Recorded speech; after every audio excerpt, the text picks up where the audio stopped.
My case is Brandenburg v. Ohio. And in this case, basically, Brandenburg was a KKK member who was convicted under Ohio law of advocating violence for political reform. And the Supreme Court ruled that this, unanimously, that this, Ohio criminal, syndicalism law was unconstitutional, as, that law would punish people for mere advocacy without necessarily having, imminent lawless action, starting this, imminent lawless action test to determine where you can restrict freedom of speech. So the precedent for freedom of speech cases and where you can actually restrict the freedom of speech was with Schenck v. United States. And so Schenck was trying to stop the military recruitment in 1919 by distributing pamphlets telling people to disobey the draft, basically, but it violated the Espionage Act. And the Supreme Court upheld that his actions had a clear and present danger to the military, and therefore it could be restricted without violating his freedom of speech, starting the clear and present danger test. So there are many problems with the clear and present with this past test, including that many justices disagreed on how they could use this test. Also, they went against the ruling that this test would give several times, including with Gitlow v. New York in 1919, where Gitlow was arrested for distributing manifestos, supporting socialism through strikes and class action, but it was just mere advocacy, and it didn't actually have a clear and present danger, but they still ruled against him. And Dennis v. United States, where Dennis and other high-ranking Communist Party members were arrested for mere advocacy yet again, and without actually specifically saying what violent actions they wanted to their party to exhibit. Okay, so when this case came around, the Brandenburg v. Ohio case, there was a need for a new test to determine where they could restrict the freedom of speech, basically.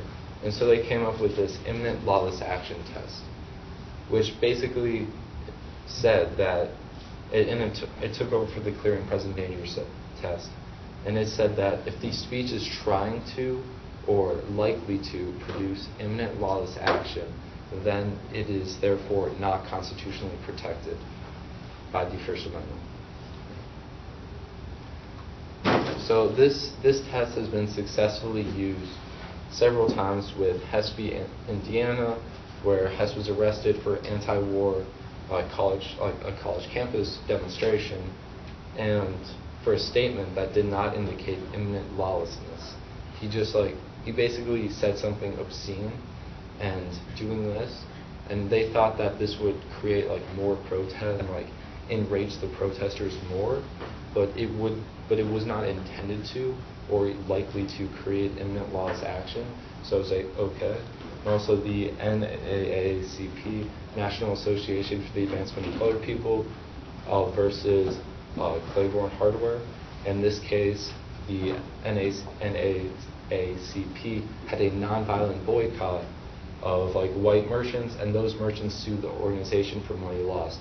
And in this meeting that the NAACP had, a person basically said that they will exhibit violence to any African Americans who do not participate in this boycott.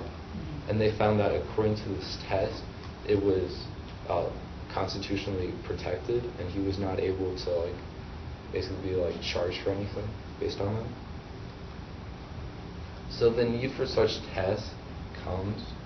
Actually, I'll just read this quote. So Justice Jackson said in his concurring in Thomas v. Collins, when particular conduct is regulated in the interest of public order, and the regulation results in an indirect conditional partial abridgment of speech, the duty of the courts is to determine which of these two conflicting interests demands the greater protection under the particular circumstances presented.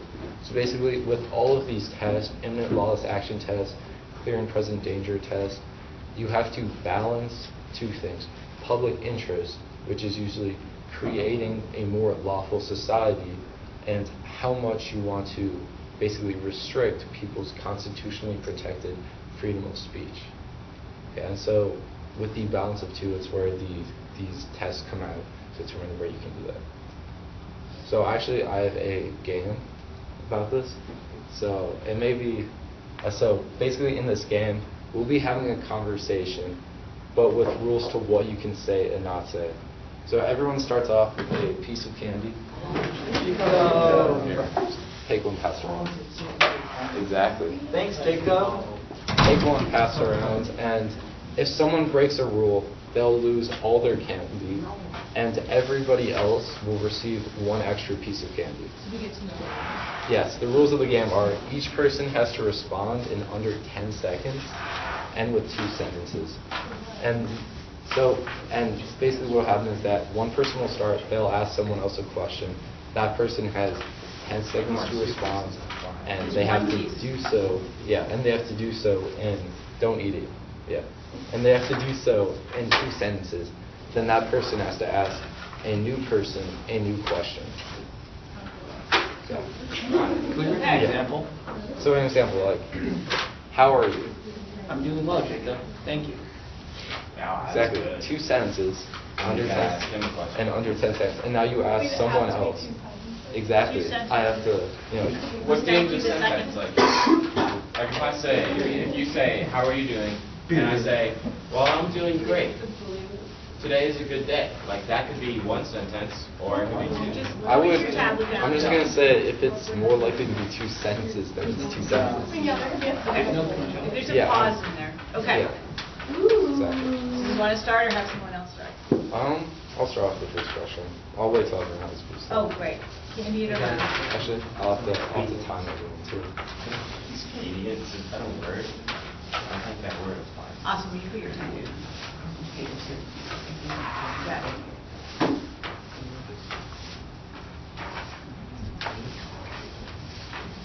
I'm gonna win. Okay. Awesome. How are you? I'm doing great. Thank you. Katie, what's up? Nothing much.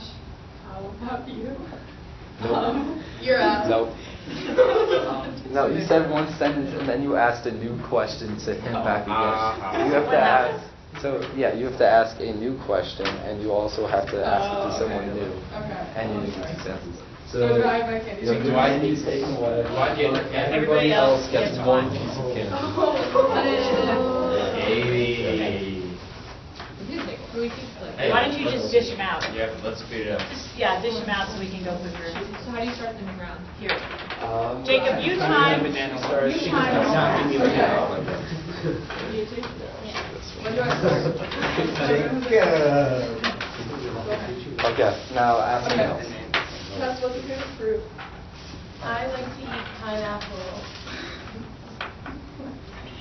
And I also like to eat strawberries. Just can't start with and. I scratched that.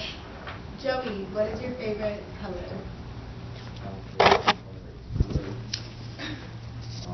I think it's really nice.